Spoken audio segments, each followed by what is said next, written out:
And welcome back to the second half hour of the program. Glad that you stuck around.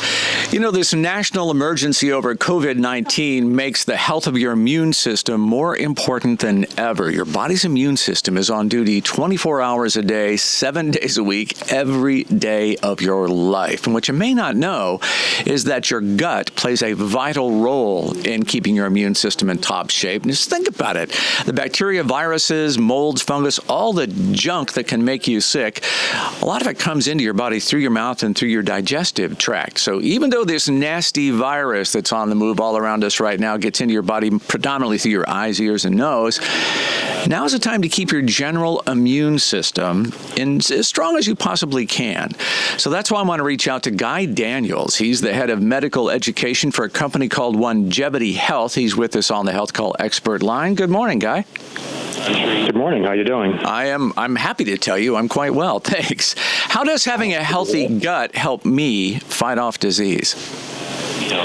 Well, it's actually a two-part answer. Part one, under the umbrella of this whole viral concern right now, is the ability of the immune system to kill bad guys. And so, multiple studies have been done where they took a look at, for example, various prebiotics, which are your fibers, and they found that there are significant increases in natural killer cell activity and mast cell activity, and basically all those immune activities you're looking for a robust immune response. And so, like you said, the gut is kind of basically this hollow tube that accepts all these crazy things from the environment. And so, therefore, nature has given us, a lot of advantages to take care of that. And one of those is 70% of our immune system is around and in our gut. So that's 70% is nothing too shabby to shake a stick at. So let's try to keep that in as good shape as possible. Yeah, that makes all the sense in the world.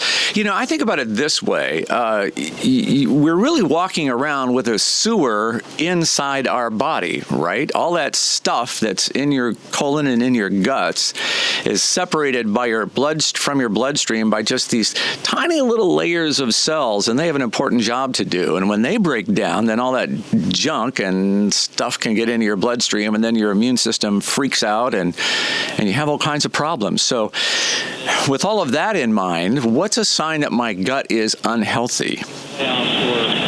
Yeah, so actually it's just one layer. There's only one layer of cells, the intestinal epithelium, that divides, the outside, which, you can kind of think of your gut as the skin, but on the inside, the rest of your body from basically the outside world.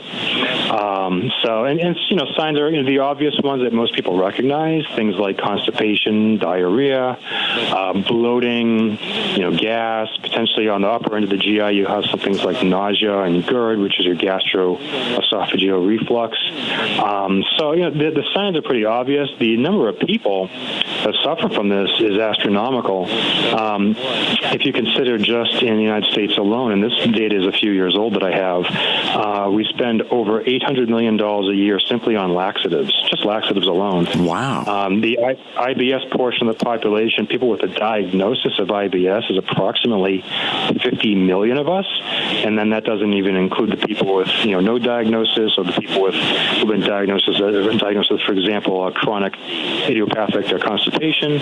So you're talking some 60, 70, 80 million plus people in this country who suffer just simply from the whole spectrum of diarrhea all the way through the constipation, never mind the GERD and everything else that goes along with that. So if I have those conditions, is that an indication that my immune system is being weakened because my body has to deal with all of that? Right. So it's actually a combination of two things. And like I said before, it's kind of a two-part answer. So, when you say fighting off disease, part of this is also the self-recognition component of the immune system. So let's just say you have an invader. You need to ramp up the defenses and go into attack mode and fight off the invader. At some point, the invader supposedly fought off, and you need someone to call off the troops and say, hey, wait a second, everyone calm down. So what you have here is when you have a properly balanced immune system and a properly balanced gut, then you have this ability to effectively take care of something quickly. But then you have these guys that are known as T regulatory cells and other cells that their role is actually to dampen down the whole process of immune inflammation. And so because you don't want this ongoing inflammation. So part two of the answer is this leads us then into autoimmune diseases. Mm-hmm. So what we have in autoimmune disease, so we take it, for example, like kind of like the classic easy one with a lot of data, with type 1 diabetes in children from high dairy consumption. You have this bad gut, you have gut permeability, these proteins make it into the body, so it's made it past that skin layer inside the body, and then your immune system starts recognizing those proteins, and those proteins look like self-proteins, and then you have destruction of beta cells and no longer making insulin. So on both sides of the equation of the immune system and disease, it helps. It helps to recognize, tolerate self and dampen down inflammation, but it also helps to be a more effective killer when need be, and then calm down afterwards. So I'm going to go back to, you just mentioned that gut permeability. Some people have heard of that as leaky gut syndrome, and there's a lot of debate in the medical world over whether that's a real thing. I'm guessing you have no debate on that one, right? Your mind is clear on that. Yeah, so I'm not sure, who in the medical world is commenting on this, but science, I'm on the science medicine side, and science has clearly proven that's the case with numerous studies. And you have, various bugs that produce various toxins, and then just kind of separate those proteins that bond to the two cells together. There's actually two types of permeability. Kind of one goes through the cell itself, then one goes in between the cells. And so science is, without a doubt, proven things like, gluten, or probably more specifically the gliadin protein that's in wheat and barley and rye, that causes permeability, as well as alcohol causes permeability, as well as some of your opportunistic pathogens out there, like, the one that everyone knows is E. coli. So, these things clearly in the literature cause permeability. That's part of their nature of being. And then so that allows, whole proteins or components of proteins or peptides to sneak into the body. And so, there you have this whole immune system there ready to kind of take care of that. Yeah, so you get those essentially foreign proteins into the bloodstream, and then your body ramps up, and there's a big battle going on inside you day after day. It takes a toll on your overall health. So what can we do about, well, first of all, how do I know if that's going on in my body? What is that process for me to understand exactly what's happening on the inside? Yeah, so, it's not something like you can go run out to the lab and get some lab work done, easily, and say, hey, I have intestinal permeability. There's a couple different oral tests you can take, but these are kind of more specialty lab things. Some of this is done in research centers as well. So, it's hard because, like when I ran a trial and I consult with people, they'll tell me I have intestinal permeability, and I go, okay, well, how was that diagnosed? And so half the time I'll tell you that it's just been theorized, which may in fact be the case. If you have, basically just any type of GI distress, and especially if I look at, a report and I see a bunch of bad bugs are very high in your report, we can certainly infer that you have permeability, but, it requires certain specific specialty lab tests to actually go ahead and prove that. Welcome back to the program. We are on the phone, the HealthCall expert line with Guy Daniels. He is the Director of Medical Education for a company called Onegevity Health, and they offer a testing protocol to find out what's living inside your gut. It's called Gut Bio. And Guy, you're deeply involved in all of that. What is Gut Bio going to tell me? Well, it's really a fascinating test. So it's a convenient home kit, gets mailed to you, so you don't have to leave your house, which in times like this is probably a nice little advantage. And you just simply, perform a little collection and send it on in. We analyze it, and what we're looking for is DNA. And it's all DNA, really. It's mostly we're focused on bacterial DNA, but we can also pick up, for example, fungal DNA and even your own DNA. We can even tell you what you had for dinner the night before. So from looking at that DNA, then we kind of categorize that into the order of prevalence. So which bugs are do you have that are compared versus the norm, versus healthy controls and how you rank versus that. Do you have, let's just say bug number good's a good bug. Bug number A is a good bug. And if you rank in the top, say 95th percentile versus healthy controls, then that's good. But if bug B is a bad bug and you rank in the 95th percentile, then that's really, really bad. And we want to minimize that bad bug. So how do you go about shifting that mixture of what's living inside me? What do I need to do? So it's a two-part protocol, but in reality, the main driver is the recommendation of various prebiotics. So, part one and part two, you have the dietary changes, which the dietary component at this moment in time is very simple because, when we say go gluten-free, dairy-free, those are number one and number two biggest allergens right there, and they cause a whole array of problems for quite a few people, and they actually help get you some of the way there. But in what I term the broken gut, typically dietary changes don't get you, the home run. They maybe get you, like, say, second base or maybe even first base. And so we have to drive significant changes through giving prebiotics, and these are customized recommendations for your gut because you may be high in one and low in another, and different prebiotics feed different bugs. So I think of probiotics and prebiotics this way. You tell me if I'm correct. So probiotics to me is, let's say I've got an acre garden in my backyard, and I take a handful of seeds and I throw it into the garden. Some of them are going to live, and they're probably not going to produce enough food to help me survive. Prebiotics I see more as kind of like Miracle-Gro. It's the fertilizer. It helps all the stuff in the garden grow. Is that the right analogy? I've actually never heard it before, but that's pretty close. That's not too shabby. So I'll change it up a little bit. So let's just say you have a bad garden. Let's say you have a lot of diarrhea, constipation, something like that. Mm-hmm. So you have a bad garden. You're going to take just a handful of seeds and throw it into a patch of weeds, and the weeds are going to overpower those handful of seeds, and you may not grow anything. Oh, yeah. So that's a little bit of an exaggeration because there's always some balance of good and bad bugs. But when the bad bugs start to shift the tables, they make it it becomes very, very, very challenging for just a handful of seeds, in this case probiotics, to make a big difference. You have to realize that these probiotics are only 1 billion or 5 billion or 20 billion per capsule when they're administered, whereas there are trillions upon trillions of bacteria alone inside the gut. In fact, the number of cells of bacteria in the gut are actually 10 times our own cells. So there's a tremendous number of bacteria in the gut, and which are just insanely higher than just a handful of probiotics. Now, it's not to say that probiotics can't be helpful, because trials do show that sometimes some probiotics are helpful for some conditions. But the main driver is the prebiotics, which you referenced as the fertilizer. Now you can give that in multi-gram dosing, and that really feeds the good guys, and then the good guys then crowd out the bad guys, essentially.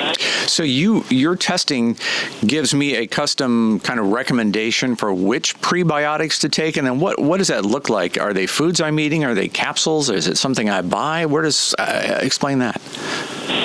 Right. So, present in foods are prebiotics, right? There's fibers in, whole foods, for example, your fruits, your vegetables, and so forth. But what we're looking for here is more concentrated forms. And so, some of them are out there, they exist as supplements, and some of them out there exist as kind of like a quasi-food item. And some of them are just kind of your general retail. So, for example, psyllium, that's one of them. Everyone knows psyllium. Psyllium is highly beneficial. There's good data for psyllium for both diarrhea and constipation. Another one would be, for example, rice bran. So that's the outer husk of rice, which does not exist as a supplement. There's no arabinoxylan supplement out there in the marketplace. So one of the key fibers we recommend is powdered rice bran.